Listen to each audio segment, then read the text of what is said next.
नाथ की जय, मैया भवानी की जय। पानी पे ध्यान लगाइएगा। एक मदन नाम का व्यक्ति रहता है, एक मदन नाम का आदमी रहता है। न कभी पूजा पाठ करता है और न कभी दान धर्म करता है। और ऐसे ही जैसे बोलते हैं ना, एक अकेला आदमी करेगा क्या? वो अपना परिवार छोड़ छाड़ के अपना अकेले रहता है, इधर उधर से जीवन व्यतीत कर लेता है खा पी के। अब वो कहता है, रोज मंदिर के सामने रहता है, वही मंदिर के यहाँ बैठा रहता है और मंदिर के बगल में बैठता है। जो प्रसाद चढ़ा कर चले जाते हैं वो खा पी के अपना जुगर बसर कर लेता है। अब कहता है कि ये जो मंदिर में इतनी गर्दी लग रही है, मंदिर में इतनी रोज गर्दियाँ लग जाती है, क्या मिलता है कि मंदिर में इतना गर्दी आदमी लोग लगा के रखते हैं? औरतें लोग, जो कोई मंदिर धोएगा तो कोई फूल चढ़ा के जाएगा, कोई अगरबत्ती चढ़ा के जाएगा, कोई कुछ प्रसाद मिलता था तो खा लेता था।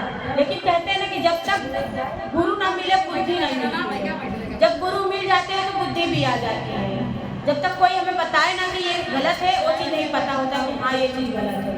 तो अब वो कहता है कि इतनी गर्दी लगी रहती है, इतना सब कोई लाइन में लगा रहता है, ऐसा क्या भगवान देते हैं कि सभी कोई गर्दी लगाकर लाइन लगाकर पूजा पाठ करके जाता है? अरे ऐसा क्या? जब जब वही नहीं मिला है तो क्या समझेंगे? तो फिर एक दिन कहता है कि अच्छा ठीक है। अब वो रोज मंदिर के यहाँ झाँक झाँक कर चला जाता है, रोज झाँकता रहता है। गर्दी जब खाली हो जाती है तो दोपहर का समय होता है तो अंदर जाता है। अब एक दिन उसके अंदर ना भगवान कहते हैं, जब उठो तब सवेरा, जब उठो तब सवेरा। अब वो मंदिर में जाता है, अब मंदिर में देखता है कि इतनी फूल बिखरी हुई है, इतनी गंदगी हुई है। देखिए जब शिवरात्रि आता है तब मंदिर का हालत देखिए क्या हो रहा है। अब वही हाल उस दिन था।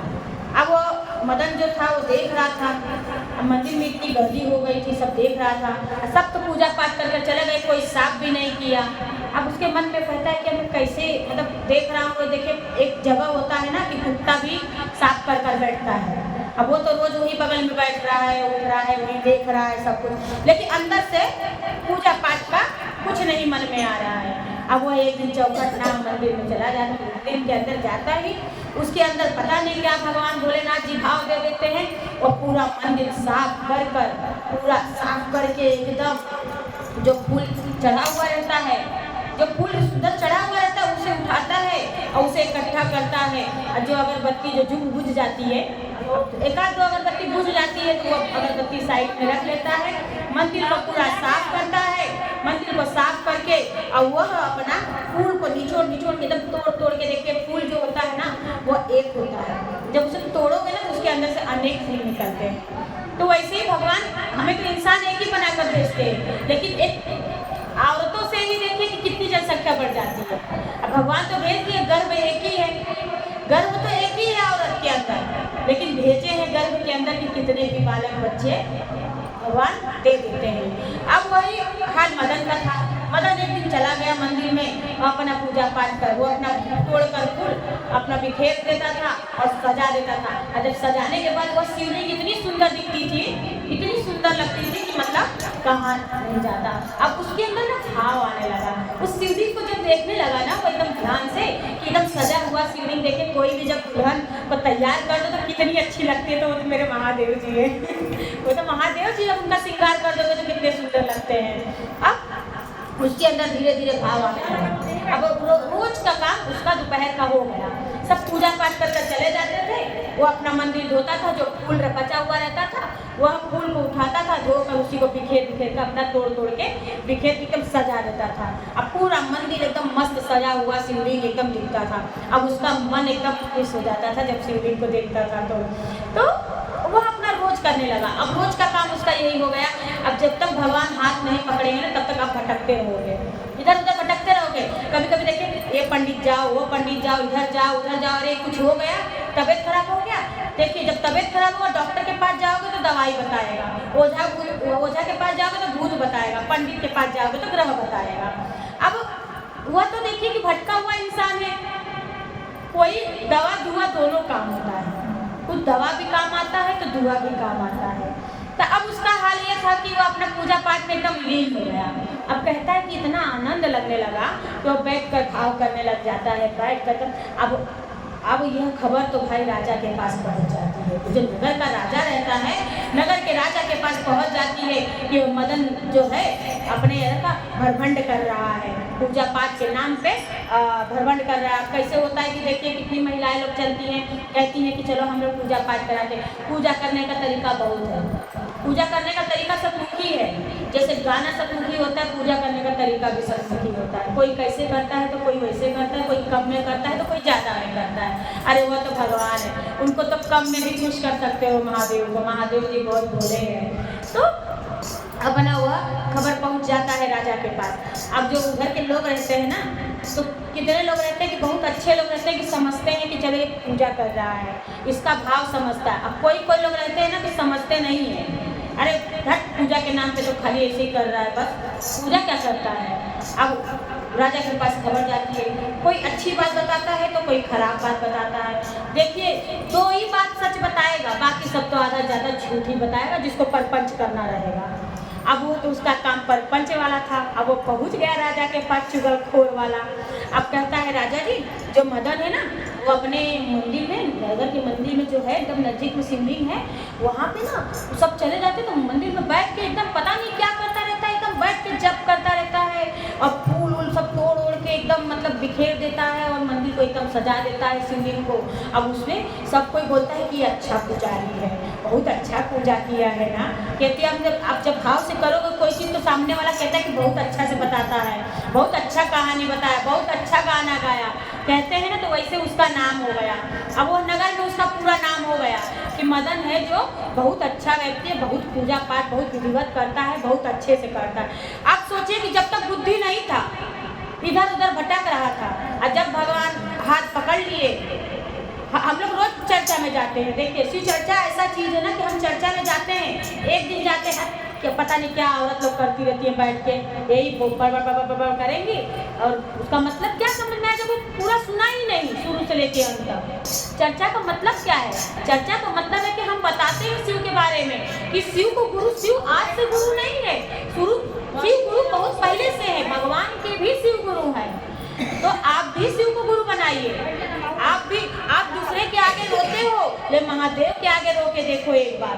हम अगर आज दूसरे के आगे रोएंगे, सामने वाला मजाक उड़ा देगा, आज तुम्हारा दर्द समझ, बाद में बोलेगा अच्छा कितना रोती थी, कितना क्या क्या करती थी, मैं खुद जानती हूँ, ऐसा बोल देगा किसी के मुंह पे। और अगर हम महादेव के आगे बोलते हैं कोई चीज़, तो वो किसको बोलने जाएंगे? वो तो हमारा दुख हरने वाले हैं, वो तो हमारा ही दुख हर लेंगे। स्वयं हमारे साथ ऐसा हुआ है कि महादेव ने बहुत दुख हरा है मेरा। और आज तो हम किसी और को बोल दे तो कोई और तो मजाक उड़ा के निकल लेगा हवे में, हट चल क्या कहती है, झूठ बोलती है, आधा से ज़्यादा एक का दो जोड़ के बता देगा। तो महादेव जी के आगे अगर हम अजरा पसार लिए तो महादेव जी सब सुन लेते हैं। अब वो अच्छा पहुँच जाता है, राजा को कहता है कि अरे वो जो मदन है ना, भरभंड कर रहा है, परपंच कर रहा है, बैठा रहता है, फालतू फालतू बप्पा बप्पा करता रहता है, मंत्र जपता है कि क्या करता है क्या मालूम, कुछ समझ में नहीं आता है, वो झूठ है, ये है वो है करके बोल रहे। अब वो राजा के कान भर जाते हैं। अच्छी खबर बहुत कम जाती है, बुरी खबर बहुत जल्दी चली जाती है। अब राजा सुन लिया। अब रानी जो थी ना, वो शिव भक्त थी और रानी ना शिव जी को बहुत मानती थी।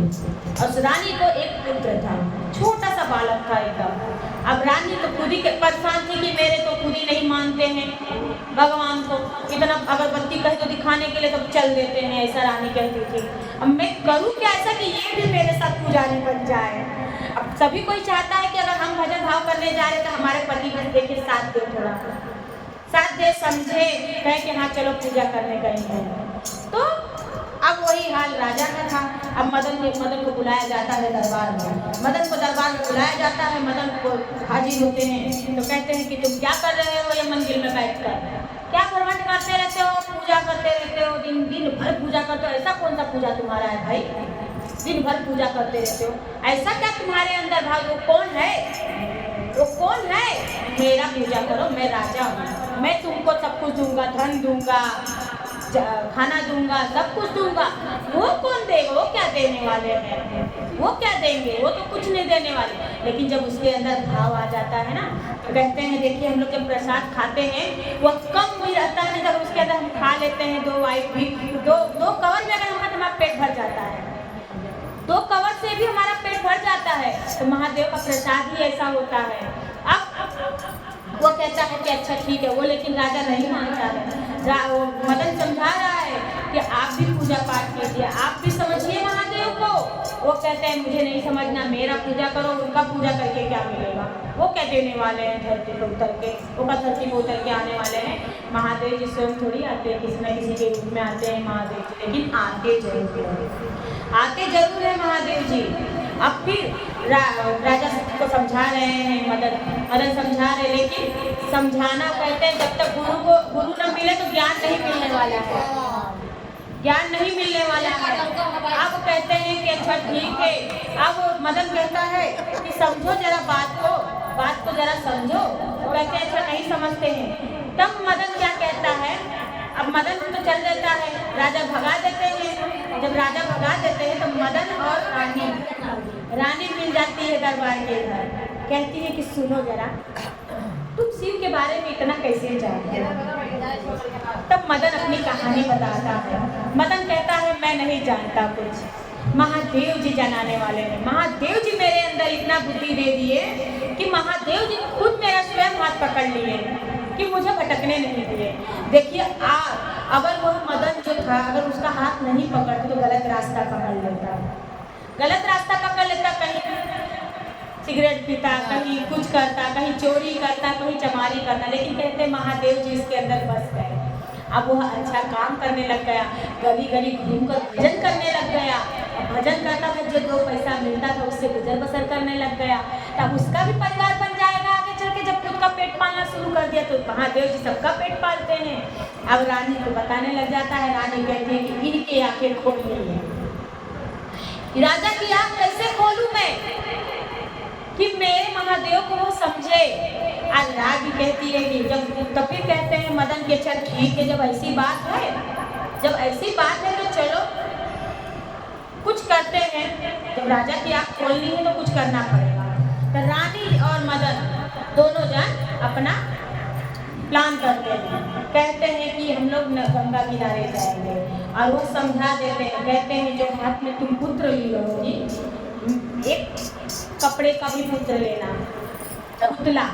एक पुतला ले लेना। अब वो पुतला ले लेना तो कहते हैं अच्छा ठीक है। जब नदी के बीच में आओगी तो तुम उस पुतले को फेंक देना, नदी में फेंक देना, और बालक तुम्हारा सेफ हो जाएगा। बालक को तो कोई और ले लेगा सेवक, लेकिन तुम नदी में जब चढ़ोगी तो उस नकली पुतले को लेके चढ़ोगी। कहती है ठीक है, और नदी के बीच में तुम फेंक देना बालक को। कहती है अच्छा ठीक है। अब मदन कहते हैं अब एक दिन आता है ऐसा दिन कि जाना रहता है, अपना मेला वाला लगता है। देखिए तो नदी क्रॉस करके जाना पड़ता था पहले भी, और अब भी जाना पड़ता है कि चलो ये मंदिर चलते हैं घूमने के लिए। तो नदी का अब राजा तो जाने के लिए नहीं बोलता है। रानी कैसे कैसे मनाती है, कहती है कि नहीं चलो चलो चलो करके। कहते हैं अच्छा ठीक। अब पूरे गांव वाले को बोल देते हैं राजा कि चलना है, दर्शन करने चलना है। अब दर्शन करने के लिए जाते हैं। राजा जी जैसे नदी में अपना नाव में बैठते हैं, और उसी के करीब में थोड़ा सा आगे पीछे अपना मदन भी बैठ जाता है अपने गांव वालों के साथ में बैठ के, अपने दोस्त यार के साथ।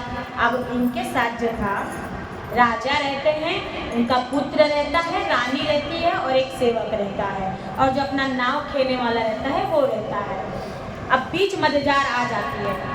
जब बीच में एकदम आ जाता है नदी के ना, जब ना तो वो क्या करती है रानी, पुत्र को फेंक देती है।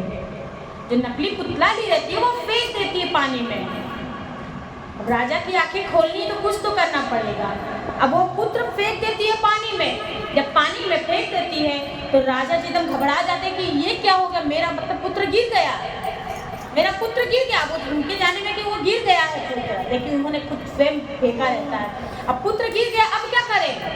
अब राजा नहीं आगे पीछे देखते, राजा स्वयं कूद जाते हैं पानी के अंदर पुत्र को बचाने के लिए अपने। और उस पुत्र को बचाने के लिए खुद कूद जाते, ना सेवक बुलाते ना कुछ बुलाते, और खुद कूद जाते हैं पानी में। अब पानी में उस पुत्र को लेकर आते हैं, निकाल कर तो देखते हैं कि पुतला है। जब बाहर लेकर आते हैं तो रानी को एकदम देखने लगते हैं अपना। उस समय तो कुछ होश नहीं रहता, जब बाहर निकलते तब होश रहता है। तब रानी से कहते हैं ये क्या है, ये क्या है, ये तो ला अपना हमारा पुत्र कहाँ है? तो मदन लेकर आता है पुत्र को सामने लेकर आता है राजा के। तब राजा कहते हैं ये क्या मजाक है, तुम्हें मैं सजा दूंगा, मेरे साथ मजाक किया गया, तुम्हें मैं सजा दूंगा। तो रानी कहती है पहले सुनिए, बात सुनिए। तो राजा तो ऐसे थे कि अपने आगे किसी का सुनते नहीं थे, लेकिन रानी को पुत्र देते हैं मदन और समझाने लगते हैं, अच्छा ये बताइए कि आपका पुत्र नदी में गिरा तो आप स्वयं क्यों कूदे? आप सेवक बुला सकते थे ना, बुला सकते थे कूदने के लिए, बचाने के लिए पुत्रों को, आप स्वयं क्यों कूदे? तो कहते क्योंकि वो मेरा पुत्र है इसलिए मैं कूदा।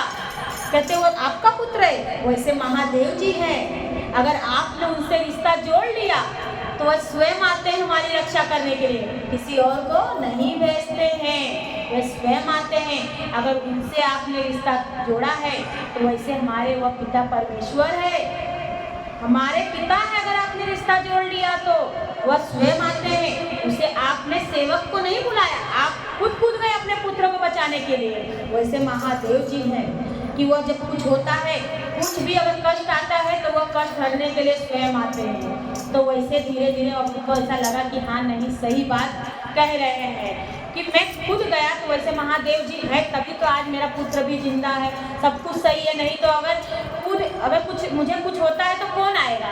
एक डॉक्टर भी उस समय नहीं हाथ में जवाब दे देता कि भगवान के हाथ में है, डॉक्टर भी जवाब दे देता कि भगवान से प्रार्थना करो, भगवान आपका रक्षा कर सकते हैं। मेरे हाथ में तो कुछ नहीं है, मेरे हाथ में कुछ। तब राजा की आँख खुलती है, रानी और राजा दोनों जन अपना सिर को प्रणाम करते हैं, और जैसे भोलेनाथ जी राजा की आंखें खोले हैं वैसे सभी भक्तों की आँख को खोल दिए।